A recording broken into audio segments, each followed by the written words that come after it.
All right, algebra students, today we are learning lesson 4.4, which is all about linear inequalities and how to solve those. With linear inequalities, we have two variables, y and x, just like a linear equation.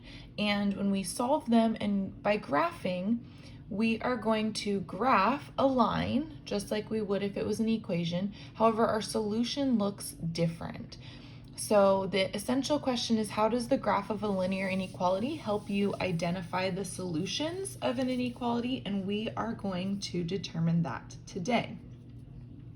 Just like an inequality where we have x is greater than 3, we have multiple solutions. So with linear inequalities, we also have multiple solutions. So our first example is y is greater than 2x minus 2. So we're gonna graph this on a coordinate plane just like we would a linear equation. The only thing different about it is that we have this inequality symbol instead of an equal sign. So the first step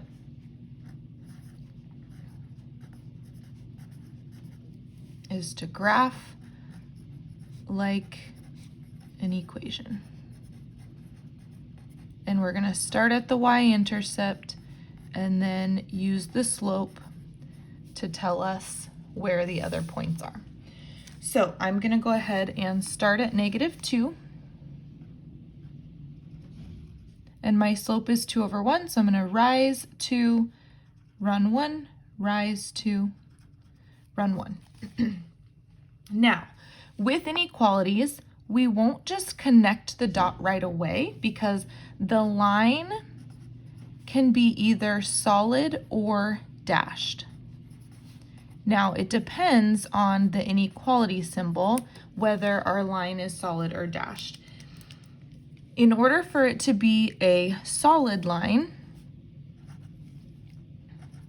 and when I say solid, I mean just a regular line like we have an equation, we have to have a less than or equal to symbol or a greater than or equal to symbol.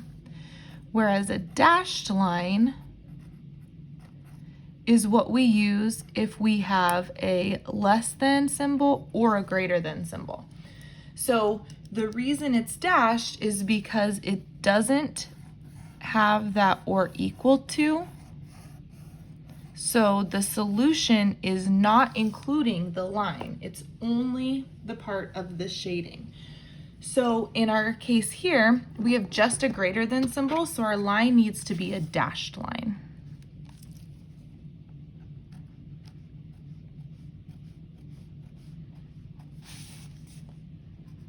And like I said, that means that the boundary is not included.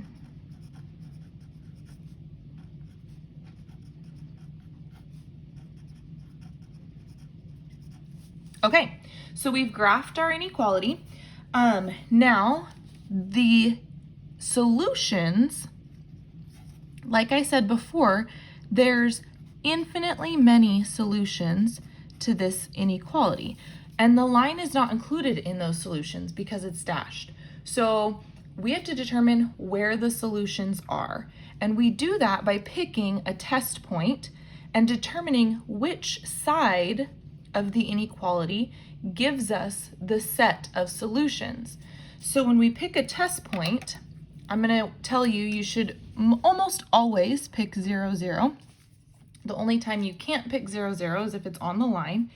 And you're going to plug that in to your inequality. So my test point is 0, 0.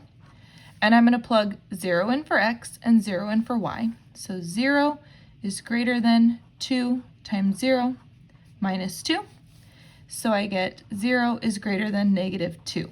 That is a true statement. 0 is greater than -2, and it always will be.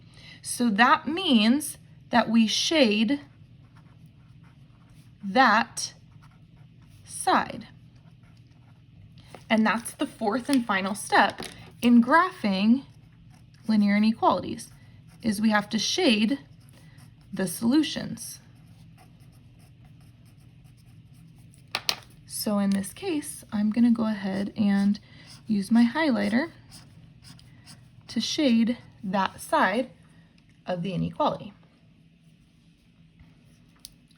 So the solutions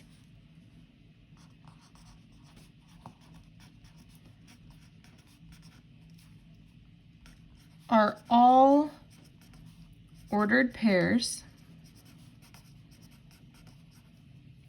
in the shaded area.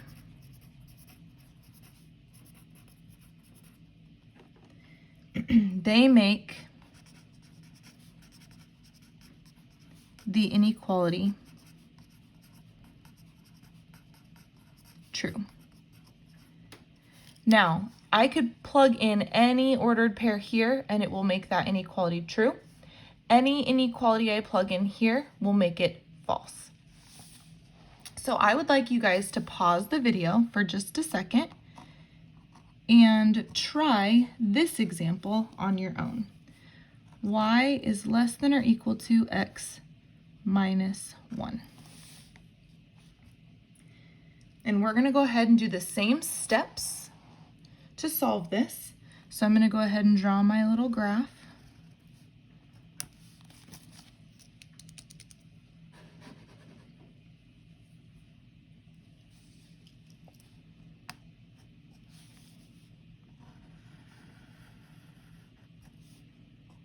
I'm going to graph the line just like I would an equation. So I'm going to start at -1.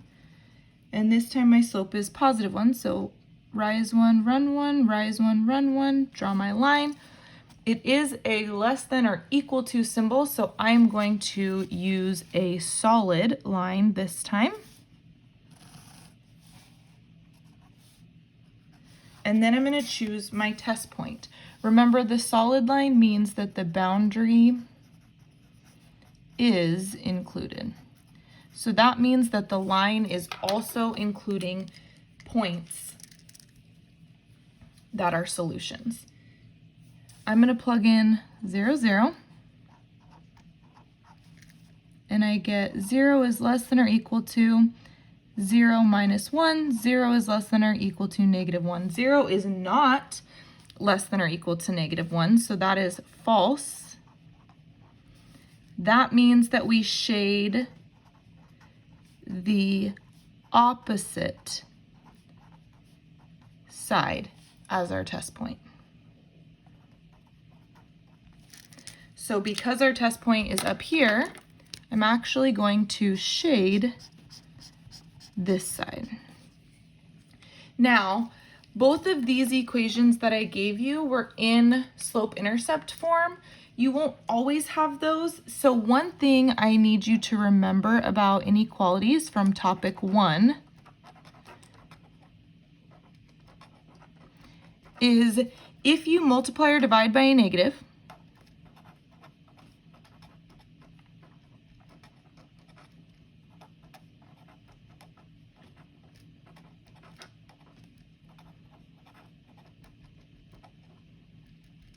you must flip the inequality symbol.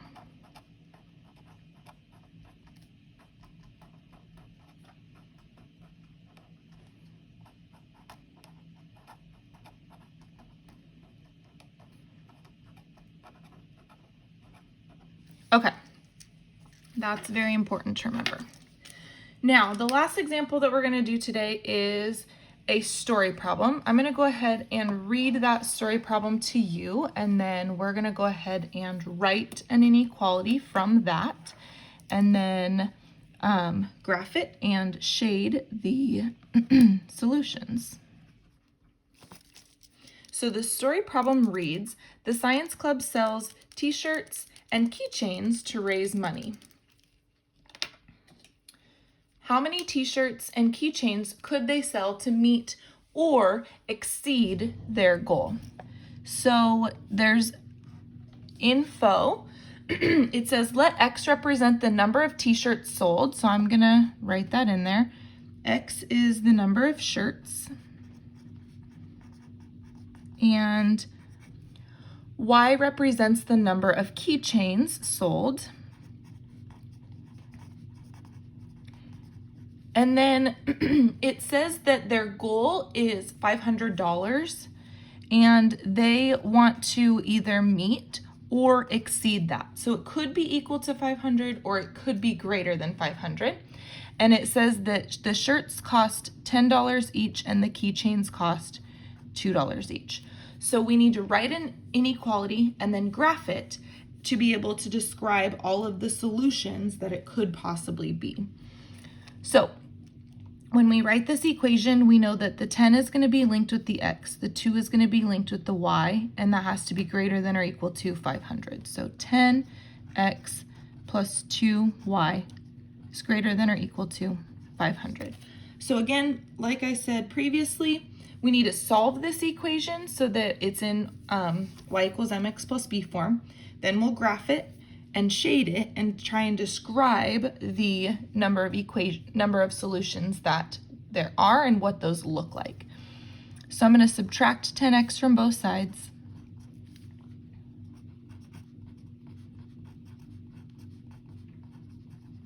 Divide by 2. I'm not dividing by a negative, so I don't need to flip my symbol. But I get negative 5x plus 250. So my graph's going to be pretty big. I'm going to go up to 300 and I'm going to go by 50s.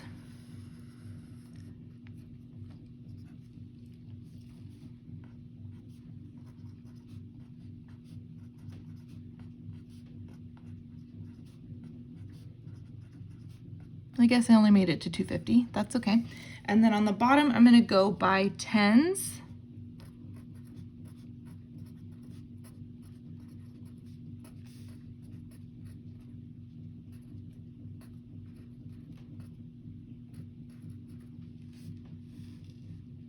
Okay, and I got to about 60. Now my y-intercept is 250, so I'm going to put a dot there. And then my slope is negative 5. So if I go down 50 and to the right 10, that's negative 5, because negative 50 divided by 10 is 5. So I'm going to just keep going, and I'm just going to keep going all the way across the graph, make it easier on myself. And it is an or equal to symbol, so it's going to be a solid line. And so that's what my graph looks like. Now, I want to make you aware that there are other boundaries here because I only drew the first quadrant. So I know that the number of t-shirts has to be greater than 0 and the number of keychains has to be greater than 0. So I know that I can't have any values over here. So I'm not going to shade this negative side. And when I shade in, it's going to be bounded by the x and y axes. So we know it has to be shaded somewhere in this direction.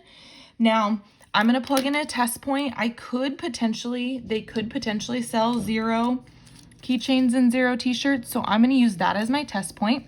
And I am going to plug it into the original equation because if I made any mistakes here, that might change my answer. So my test point is 0, 0. And basically, when I plug 0, 0 in, I'm going to get 0 plus 0 is greater than or equal to 500, which is false. So I know I have to shade the opposite of the test point, which is this portion of the line out here. And again, this is also bounded by the x and y axis. So these pieces, it cannot go past the x-axis here or the y-axis here. So any of these ordered points could be a solution. So for example, they could sell 50 t-shirts and 150 keychains, and that would exceed their goal of 500. Now their ordered pair could be on the line too. It could be 20 t-shirts and 150 keychains, and that would equal 500.